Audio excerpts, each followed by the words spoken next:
As a U.S. Marine, you served in Iraq. Yes, I did. And I presume you may have been forced to take lives while engaged in combat. I was in Fallujah. You've made it abundantly clear in previous news reports that you're a Klansman and will remain so until the day you die. Until the day I die. Having said that, if you were forced to kill people in Iraq, who were you when you pulled the trigger? Were you a U.S. Marine carrying out an order or protecting fellow Marines? Or were you a Klansman anxiously awaiting an opportunity to kill what many racists refer to as sand niggers? When you take the oath to join the military, you take the oath to defend the Constitution between anything foreign and domestic. I have to defend the Constitution of the United States of America. I was a United States Marine, taking my orders and doing what I was told to do by my superiors. That's what I was told. It didn't have nothing to do with race. It didn't have nothing to do with any of that. It had something to do with defending my country, and I was sworn to uphold the Constitution between anything foreign and domestic. That's what I was doing. It didn't have nothing to do with race.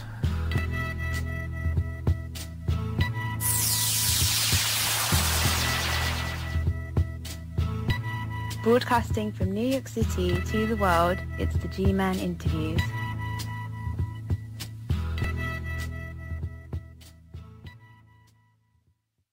Welcome. My guest is Pastor Leon Blunthorn Matthews, author of Rez Ramblings, Living on the Pine Ridge as a 21st Century Injun. The book, which is a collection of Pastor Matthews' newspaper columns and personal blogs spanning the past 4 years, provides an in-depth look at the stark realities of poverty, oppression, racism, and cultural struggles of Native Americans. In February of this year, the pastor appeared on this show and revealed how alcoholism, suicides, and unemployment have decimated the Pine Ridge Indian Reservation in South Dakota. He now joins me to discuss the Oglala Sioux tribe's battle to ensure that Wounded Knee is returned to the Sioux Nation. Welcome once again to the show, Pastor Matthews. It's good to be here. Before we discuss the situation involving Wounded Knee, I'm sure many viewers would like to know what's happened in Pine Ridge since you last appeared on the show. Could you provide us with an update on efforts to deal with the alcohol and employment problems that have devastated the reservation? Well, there's a few things that are going on right now. Right now, there's a move to take over the grocery store. Last year, they were selling outdated meat, rotten hamburger, stuff that was old on the shelves, and so the tribe is actually moving to take over the retail.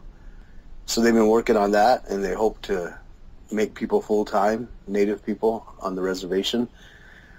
There's been an Idle No More, American Indian Movement, Next Generation protest on the border between White Clay and Pine Ridge. There's been a couple beer distribution semi-trucks that were damaged or threatened. The drivers were threatened. And now the distributor won't deliver beer to White Clay, Nebraska anymore. So there's a lot of stuff going on. And, you know, there's a new dollar store that's opening soon, probably by late fall this year.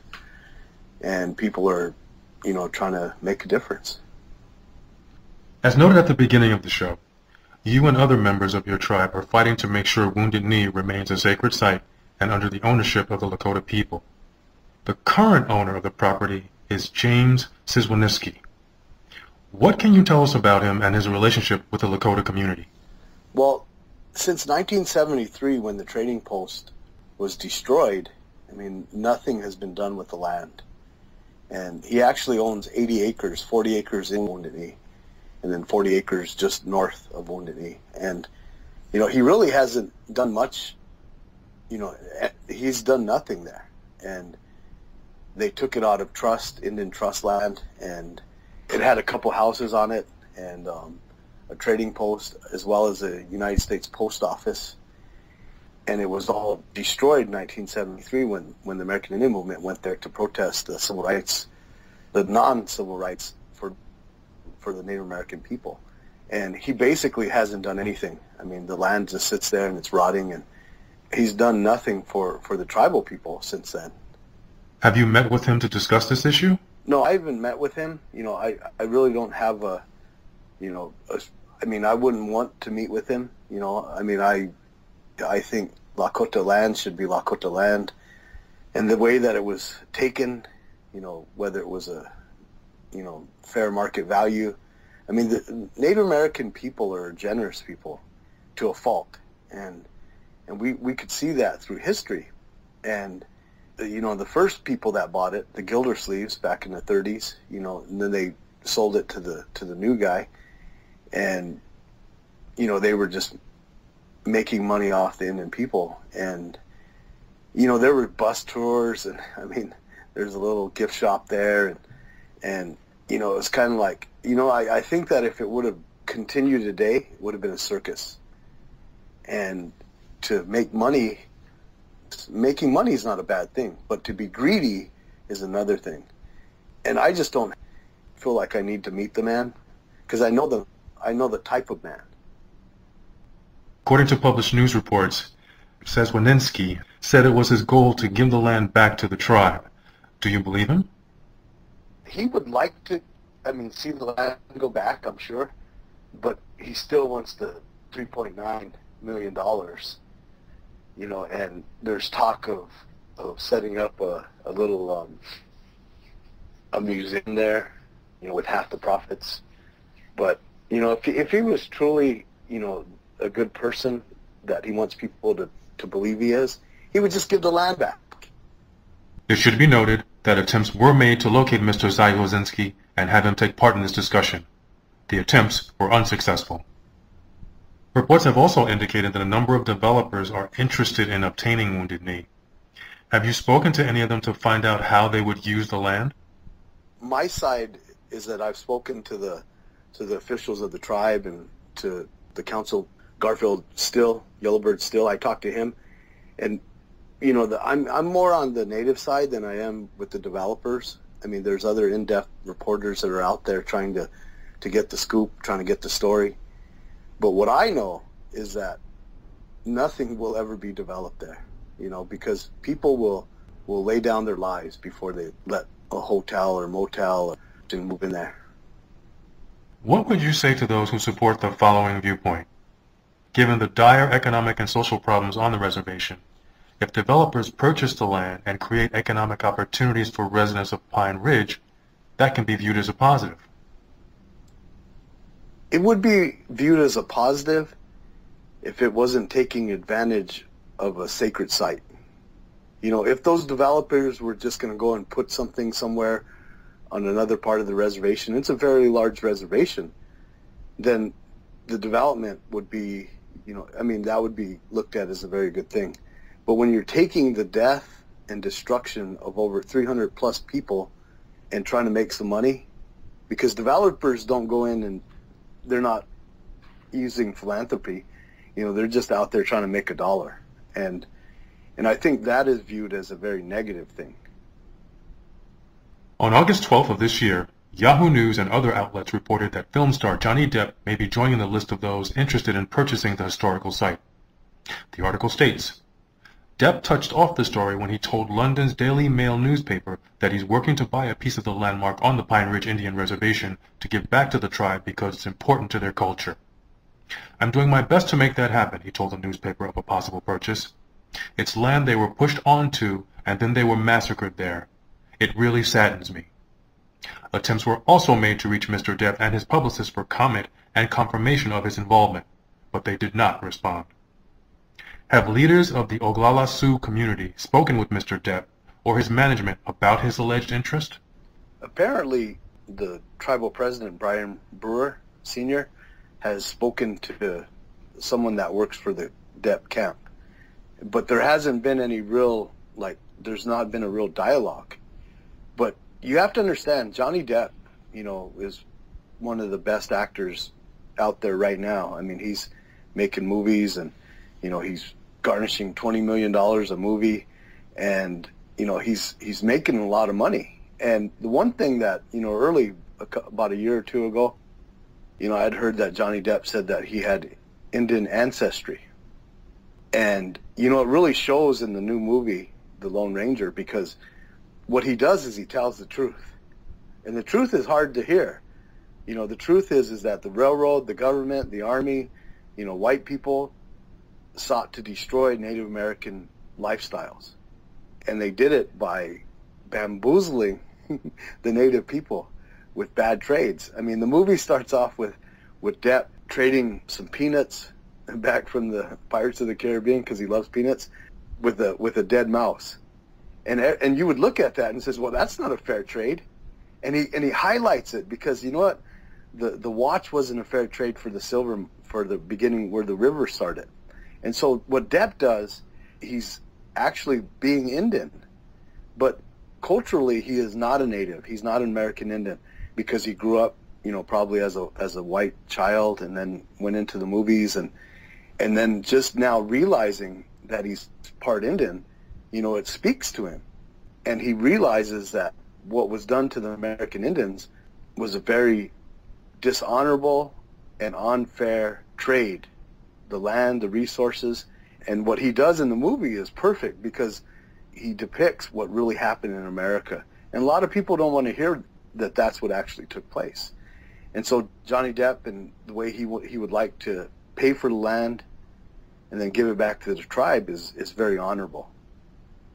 It's interesting that you would point that out, because Sonny Skyhawk, founder of American Indians in Film and Television, said the following about Depp's possible involvement. Although I was not a fan of Depp playing Tonto in The Lone Ranger, purchasing the land would be a great opportunity for Depp to step forward and do something for Native Americans. Do you agree? It would. It would be great, but you know what? It's like, because he has the Indian ancestry, it's important to note that Johnny Depp himself comes from Native people. So he's actually doing something for himself and his people. So you really didn't have much of a problem with him portraying Tonto in The Lone Ranger? You know, you know what, Johnny Depp, I did a piece in the newspaper this week, and I was mixing up, you know, well, who really played Tonto? And you know, Captain Jack Sparrow played Tonto. You know, because Depp, in his character as Captain Jack, he played it. You know, he couldn't really play a Native American because he's not culturally a Native American. And so, but what he did for Native American actors is he gave them opportunities to play in the movie too.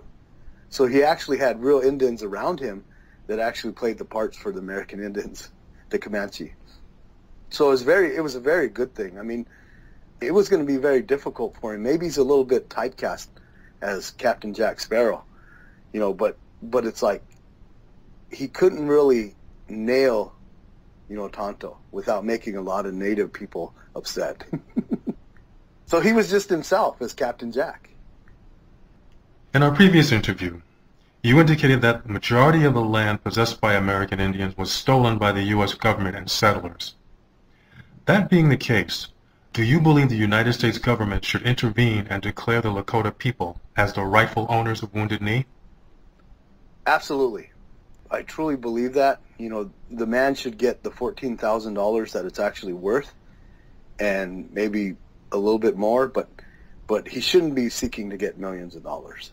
I mean, I think the United States government owes the great Sioux Nation, the Lakota people, they owe the land that was illegally taken and stolen in unfair trade practices.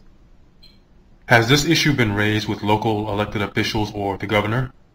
Well, right now the tribe, the Oglala Sioux tribe, is actually seeking to see if they can actually take the land back. And, you know, they're trying to do it through the court system, but what they're trying to do is look through different avenues to see if they could take the land back.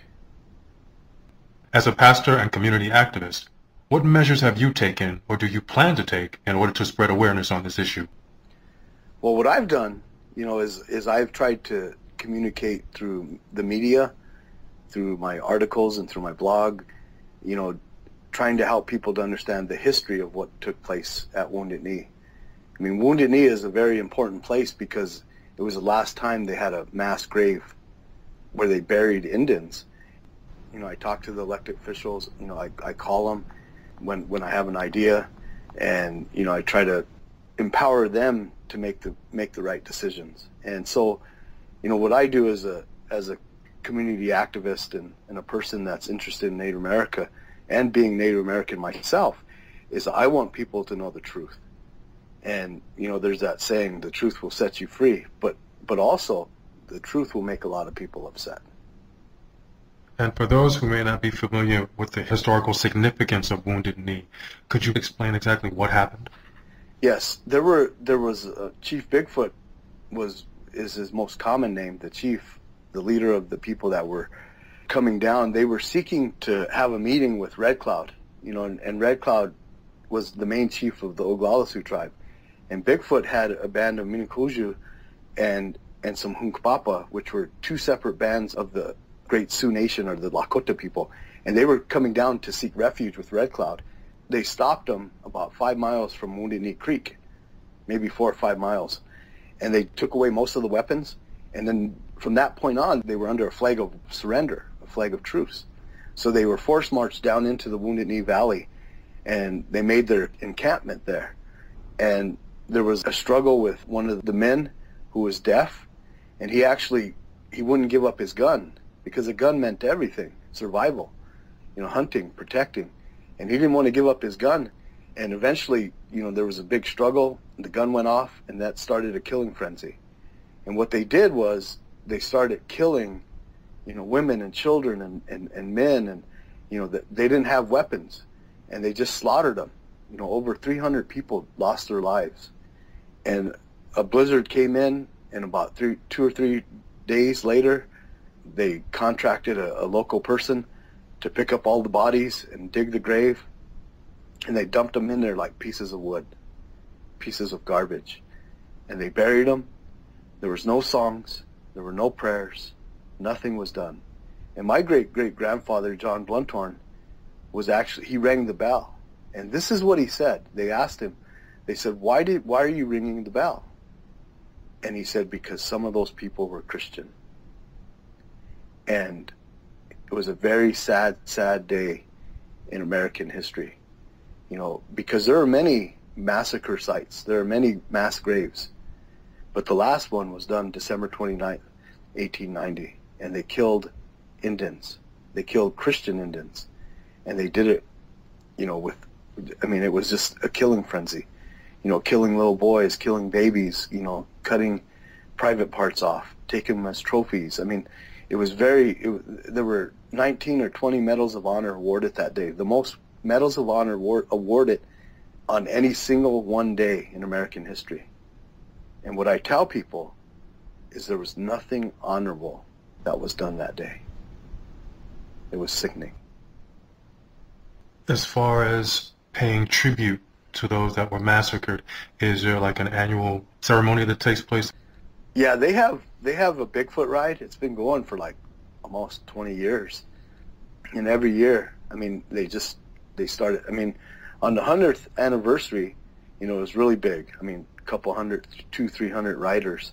And now there's just a handful of people that still make that ride, the Bigfoot ride, all the way from, you know, close to North Dakota, 200 and something miles down. And they ride in just like Bigfoot would have rode in. And so they do that annually. You get the final word. Anything that you'd like to say to anybody specifically regarding the situation with Wounded Knee? Well, I'd just like to say that, you know, I hope that people understand that the history of America has affected the American Indians in a very negative way. And it's now time to reconcile and make things right.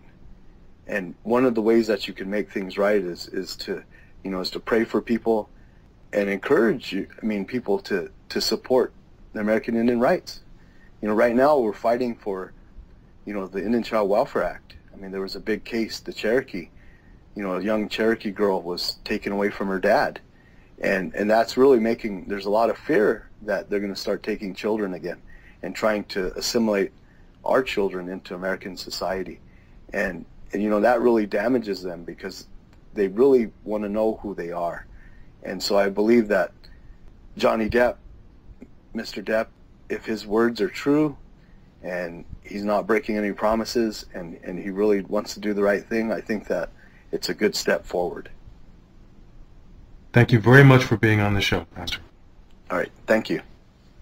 You've been listening to the G-Man Interviews. I'm the G-Man, and I thank you for tuning in.